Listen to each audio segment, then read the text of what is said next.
Video को like करें, channel को सब्सक्राइब करें, कमेंट करें। धन्यवाद। ए मोरल कोचिंग क्लास के यूट्यूब चैनल में आपका स्वागत है। आज के इस वीडियो में हम हिंदी व्याकरण से संबंधित रस को लेकर आए हैं। रस से संबंधित एक वीडियो मैंने पहले भी दिया था, पर वो हैंड राइटिंग में नहीं था। आज मैं मेरे हैंडमेड नोट से आप लोगों को पूरा रस को विस्तार से समझाने वाला हूँ। पहले मैंने समझाया नहीं था, सिर्फ एक वीडियो डाला था। देखिए, रस का मतलब ही क्या होता है? रस मतलब आनंद होता है। आनंद, रस का शाब्दिक अर्थ ही क्या है? आनंद है। जिसमें आनंद आ जाए वो रस, ठीक है, जिसमें आनंद आ जाए वो रस। रस की परिभाषा क्या होती है कि किसी काव्य को पढ़ने या सुनने में जो आनंद आता है। देखो, काव्य होगा तो पढ़ेंगे और सुनेंगे ही सही हम। जैसे मान लो मैं आपको सुना रहा हूँ तो ये सुनने की बात हो गई आप लोगों के लिए। अगर आप इसको पेज को देख रहे हो तो ये पढ़ने की बात हो गई। तो पढ़ने या सुनने में जो आनंद की अनुभूति होती है या जो आनंद उत्पन्न होता है, उस आनंद को हम क्या कहते हैं? रस कहते हैं। इसमें आप पढ़ने, सुनने और देखने भी कर सकते हो।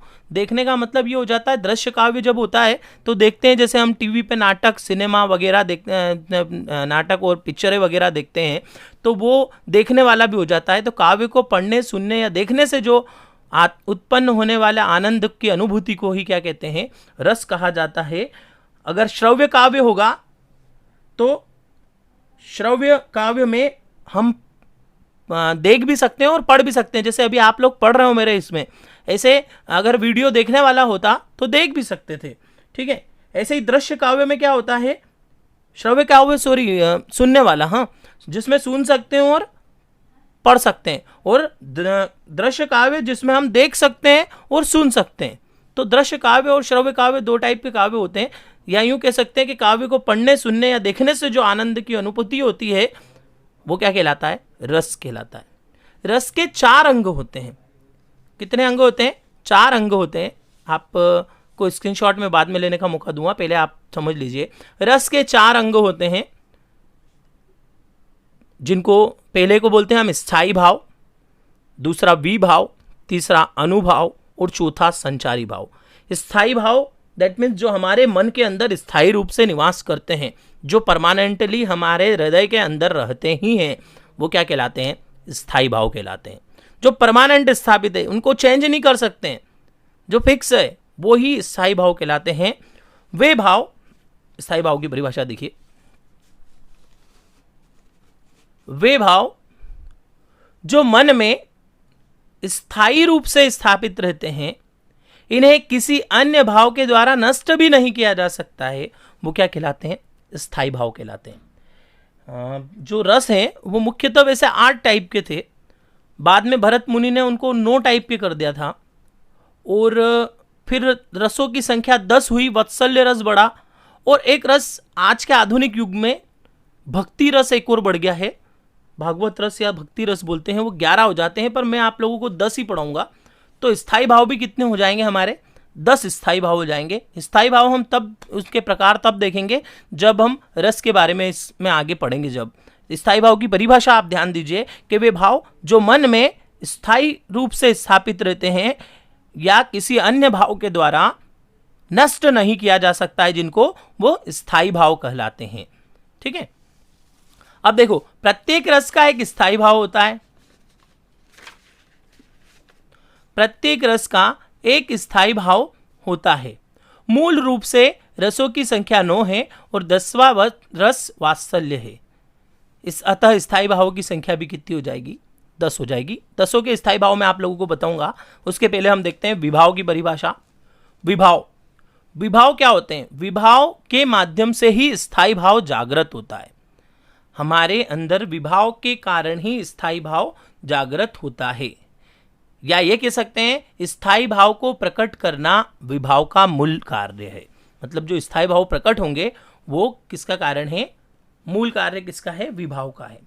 विभाव कितने प्रकार के होते हैं? विभाव होते हैं 2 प्रकार के।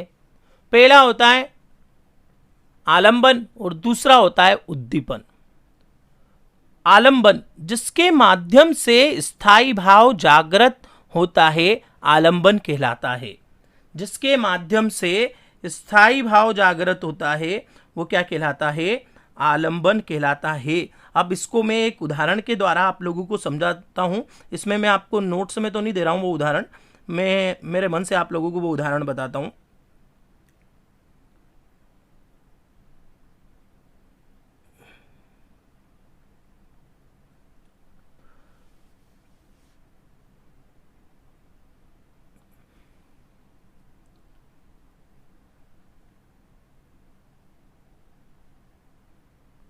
तो स्थायी भाव,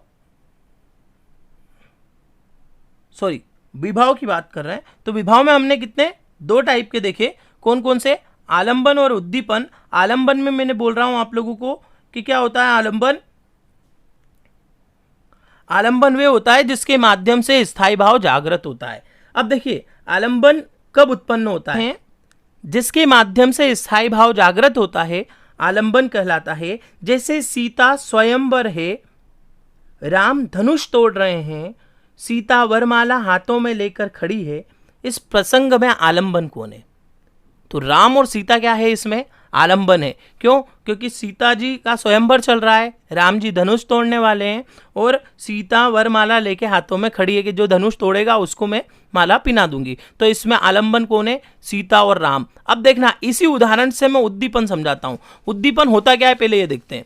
उद्दीपन जिन वस्तुओं या परिस्थिति को देखकर स्थायी भाव उद्दीपित होने लगता है वो उद्दीपन कहलाता है। अब उद्दीपन में वो वाला उदाहरण कैसे काम करेगा? हमने क्या बोला, सीता जी का स्वयंवर चल रहा है, राम जी धनुष तोड़ रहे हैं और सीता जी वरमाला लेके खड़ी है। इसमें उद्दीपन क्या है? उद्दीपन के भाव दिखते नहीं है। उद्दीपन इसमें जो श्रोता दर्शकगण जो बैठे हुए हैं उनके अंदर जो एक चेहरे, आप लोगों ने रामायण देखी होगी तो उनका चेहरा कैसा रहता है, मतलब जो आश्चर्यचकित वाली बात होती है वो उसमें क्या है, उद्दीपन है। मतलब वहां पे दरबार के अंदर जितने लोग बैठे हुए वो सब क्या है, उद्दीपन है। तो ये हो जाएगा उद्दीपन। उसके बाद आता है हमारा अनुभव। अनुभव मन में उत्पन्न भाव को व्यक्त करने वाली शारीरिक प्रक्रिया अनुभव कहलाती है।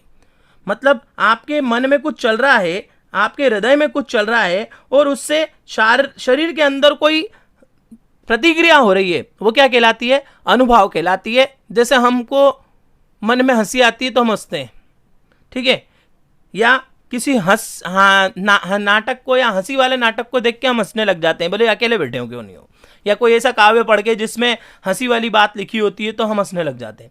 ऐसे ही कोई गरीब या दुखी व्यक्ति को देख के हमको दुख या रोना आने लग जाता है। तो ये क्या कहलाते हैं, अनुभव कहलाते हैं। ये मुख्यतः 8 प्रकार के होते हैं। जो अनुभव होते हैं वो 8 प्रकार के होते हैं। स्तंभ, स्वेद, रोमांस, भंग, कंप, विवर्णता, अश्रु और प्रलय, 8 प्रकार के अनुभव होते हैं। ठीक है, अब बात करते हैं संचारी भाव की। संचारी भाव आपके जैसे मेरे जैसे होते हैं, मतलब एक जगह टिकते नहीं है। मन में संचरण, मतलब आने जाने वाले भाव को क्या कहते हैं, संचारी भाव कहते हैं। जो मन में आते जाते रहते हैं, टिकते नहीं है, स्थायी नहीं है। स्थायी भाव क्या होते हैं, टिके हुए रहते हैं। और ये जो संचारी भाव होते हैं ना, ये बिल्कुल ऐसे होते हैं, थोड़ी देर के लिए आते हैं चले जाते हैं।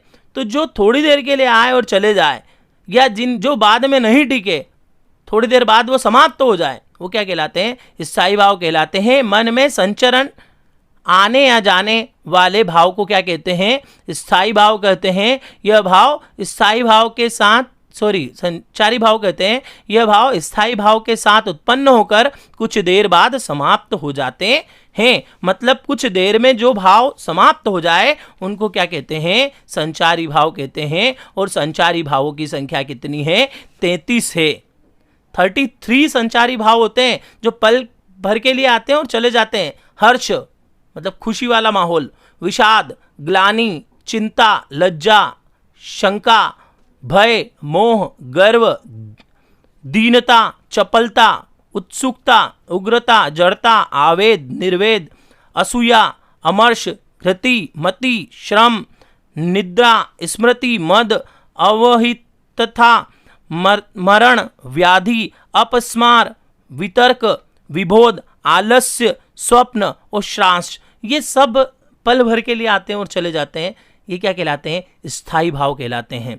तो पूरे जो मैंने आप लोगों को समझाया है इसको एक बार मैं और आप लोगों को पूरा बता देता हूँ, उसके बाद फिर आप इसका स्क्रीनशॉट ले लीजिएगा और हाथों हाथ आप लोग हाफ पेज के स्क्रीनशॉट लेते रहें। मैं बोलता भी जा रहा हूँ, आप एक एक भाग का स्क्रीनशॉट ले लो। सबसे पहले रस के शाब्दिक अर्थ का स्क्रीनशॉट ले लो। रस का शाब्दिक अर्थ होता है आनंद। इसके बाद रस के अंग, तो रस के अंग 4 होते हैं, स्थायी भाव, विभाव, अनुभाव, संचारी भाव। इसके बाद संचारी भाव की परिभाषा, इसकी पूरी परिभाषा मैं इसके साथ कर देता हूं आपको, जो हमने दिया था संचारी भाव को।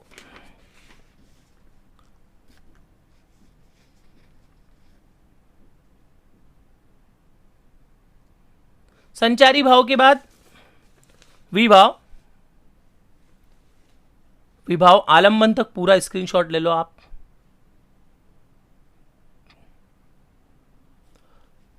इसके बाद उद्दीपन,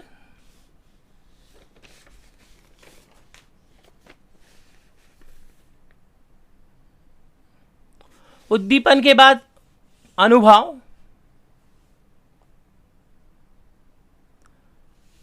अनुभाव के बाद संचारी भाव।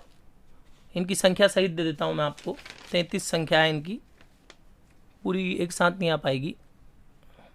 आप लोग पहले इसका स्क्रीनशॉट ले लो, फिर मैं उसको संख्या बताता हूं। और ये उसके स्थायी भाव की संख्या। नेक्स्ट वीडियो में हम रस के प्रकार पढ़ेंगे।